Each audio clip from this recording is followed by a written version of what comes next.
গণপরিবহনে পর্যাপ্ত জ্বালানি নিশ্চিত করা হয়েছে। বলছে তেলের সংকট নাই, কিন্তু আমরা তো পর্যাপ্ত পরিমাণে তেল পাইতাছি না। কোথায় গিয়ে তেল পাচ্ছে না আমাকে বলেন। প্রত্যেকটা পাম্পে আমরা তেল নিতে যাই, আমাদের 2000-3000 টাকার উপরে তেল দিতেছে না।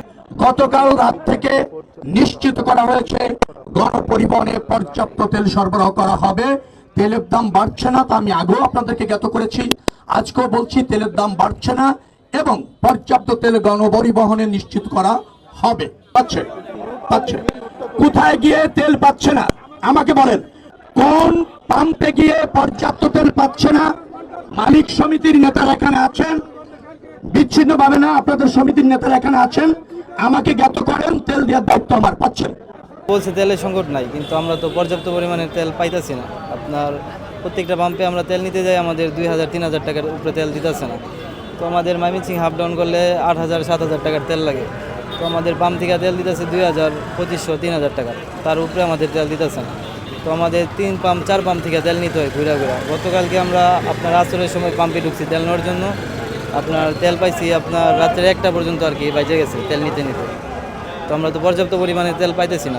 অবশ্যই যাত্রীদের ভোগান্তি আছে, কারণ আমাদের এক পাম্পে তেল দিতেছে না, আমরা 2 পাম্প 3 পাম্পে ব্রেক করতেছি, ব্রেক করে আপনার তেল নিতেছি, যাত্রীর সময় নষ্ট হইতেছে। তো অবশ্যই যাত্রীর ভোগান্তি আছে এর ভিতরে। গতবার থেকে আপনার এবারে তেমন ভিড় এখনো হয় নাই, মানে আশা করি কালকে থেকে হইতে পারে ভিড়। দাদার বিষয়টা আলাদা, মানে আমাদের গাড়িতে যে পরিমাণ তেল এখন আছে, আমাদের যায় রাস্তায় তেল নিতে হবে। তেলের বর্তমানে একটু সংকট দেখা দিতেছে। সবাই কিছু কিছু অশ্লীল লোক আছে, এই লোকগুলা কাজ করতেছে আপনার দরকার 5 লিটার 20 লিটার নিয়ে বাড়িতে জমাইতেছে। এদের জন্য যারা রেগুলার চলাচল করে এদের সমস্যা হইতেছে। আমরা সঠিকভাবে তেলের পাম্পে তেল পাচ্ছি না। আমাদের দরকার 50 লিটার, আমাদের দিচ্ছে 10 লিটার। এখন যে তেল আমার গাড়িতে আছে, এখন টাইনা টুইনা হয়তো বা ময়মনসিং পর্যন্ত আমি যাইতে পারবো, কিন্তু আমি আসতে পারবো না। আমার রাস্তা থেকে তেল নিতেই হবে। একদম শেষ হয়ে গেলে তো গাড়ি বন্ধ হয়ে যাব। অবশ্যই আমার রাস্তা থেকে তেল নেওয়া লাগবে। এটা ভোগান্তি হতেই পারে, কারণ আমরা তেল পাইতেছি না। আমাদের দরকার 50 লিটার, আমাদের দেয় 20 লিটার, তাহলে তো হইলো না।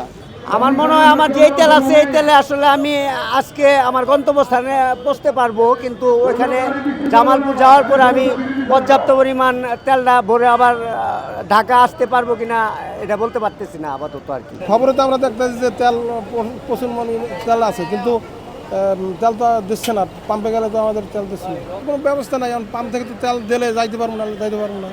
হয়রানি মানে অনেক হয়রানি, এবং অনেক আমাদের বেশি হয়রানি যাত্রীর থেকেও। যাত্রী হয়তো সিএনজিতে করে বা অটোতে করে যাইব, কিন্তু আমাদের তো মাঝপথে বসে থাকতে হবে।